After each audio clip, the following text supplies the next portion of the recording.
नमस्कार दोस्तों, आपका एक बार फिर से स्वागत है हमारे चैनल भक्ति की शक्ति में। आज सावन पूर्णिमा के अवसर पर मैं आप सभी के समक्ष श्री सत्यनारायण की कथा प्रस्तुत कर रही हूँ। आइए शुरू करते हैं। बोलो सत्यनारायण भगवान की जय। ओम नमो नारायण। पौराणिक कथा के अनुसार एक नगर में एक सेठ और सेठानी रहते थे।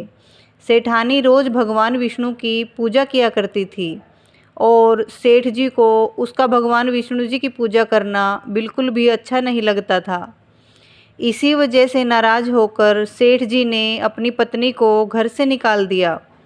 घर से निकाले जाने पर सेठानी जंगल की ओर गई तो देखा 4 आदमी मिट्टी खोदने का काम कर रहे थे।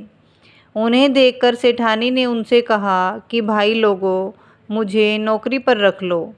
उसकी हालत देखकर उन्होंने सेठानी को नौकरी पर रख लिया। लेकिन मिट्टी खोदते खोदते सेठानी के हाथों में छाले पड़ गए और उसके बाल भी उड़ गए। तब वो चारों आदमी कहने लगे कि बहन, लगता है तुम किसी अच्छे घर की महिला हो और तुम्हें काम करने की भी आदत नहीं है। तो एक काम करो, तुम ये काम रहने दो, हमारे घर का काम कर दिया करो, हमारे घर में खाना बना दिया करो और झाड़ू पोछा कर दिया करो। ऐसा कहकर वो चारों आदमी सेठानी को अपने साथ घर ले गए और वो रोज़ 4 मुट्ठी अनाज लाते और सभी बांटकर खा लेते। एक दिन सेठानी ने कहा कि कल से तुम लोग 8 मुट्ठी अनाज लेकर आना। चारों आदमी इस बात को लेकर तैयार हो गए और अगले दिन 8 मुट्ठी अनाज लेकर आए। तब सेठानी पड़ोस में गई और वहाँ से थोड़ी आग मांग कर लाई।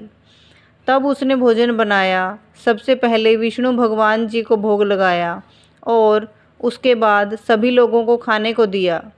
अब सारे भाई बोले कि बहन, आज तो भोजन बहुत ही स्वादिष्ट बना है। तब सेठानी उनकी बात सुनकर कहने लगी, भगवान का झूठा है, स्वाद तो होगा ही। अब उधर सेठानी के घर से जाने के बाद सेठ भूखा रहने लगा और आसपास के सभी लोग सेठ से कहने लगे, अरे ये तो सेठानी के भाग्य से ही खाता था। लोगों के ताने सुनकर आखिरकार सेठ को अपनी गलती का एहसास हुआ और फिर एक दिन सेठ अपनी सेठानी को ढूंढने के लिए निकल पड़ा और ढूंढते ढूंढते वो भी उस जंगल में पहुंच गया जहां वो चारों आदमी मिट्टी खोदने का काम कर रहे थे। तब सेठ ने उन्हें देखा तो कहा, भाइयों, मुझे भी काम पर रख लो। तो उन आदमियों ने उसे काम पर रख लिया। अब लेकिन वो सेठ जब मिट्टी खोदने लगा तो उसके हाथ में भी छाले पड़ गए, क्योंकि सेठ ने अपने जीवन में कभी भी कोई मेहनत का काम नहीं किया था। उसकी ये हालत देखकर चारों आदमी उससे बोले कि भाई, तुम्हें तो काम करने की आदत ही नहीं है। एक काम करो, तुम हमारे घर हमारे साथ चलो और हमारे साथ ही रहने लगना। उनकी बात सुनकर सेठ ने उन सबको धन्यवाद कहा और उन चारों आदमियों के साथ उनके घर चला गया। अब जैसे ही वो घर पहुंचा तो उसने उन आदमियों के घर अपनी सेठानी को पहचान लिया। लेकिन सेठानी तो घूंघट में थी, इसलिए वो सेठ को देख नहीं पाई। अब सेठानी ने सभी के लिए भोजन तैयार किया और हर रोज़ की भांति जिस तरह वो भगवान विष्णु को भोग लगाती थी, तो उसने आज भी भगवान विष्णु को भोग लगाया। और उसके बाद उसने उन चारों भाइयों को भोजन परोस कर दे दिया। अब जैसे ही सेठानी सेठ को भोजन दे रही थी तो विष्णु भगवान ने उसका हाथ पकड़ लिया। भाई बोले, अरे बहन, ये तुम क्या कर रही हो? तो वो बोली, मैं तो कुछ भी नहीं कर रही हूँ, मेरा हाथ तो विष्णु भगवान जी ने पकड़ लिया है। उसकी बात सुनकर वे चारों आदमी, जिन्हें सेठानी अपना भाई मानती थी, बोले, हमें भी अपने विष्णु भगवान के दर्शन कराओ। तो उसने भगवान विष्णु से प्रार्थना की कि हे भगवान विष्णु, मेरे विश्वास की लाज रखो और आज हमें दर्शन दे ही दो।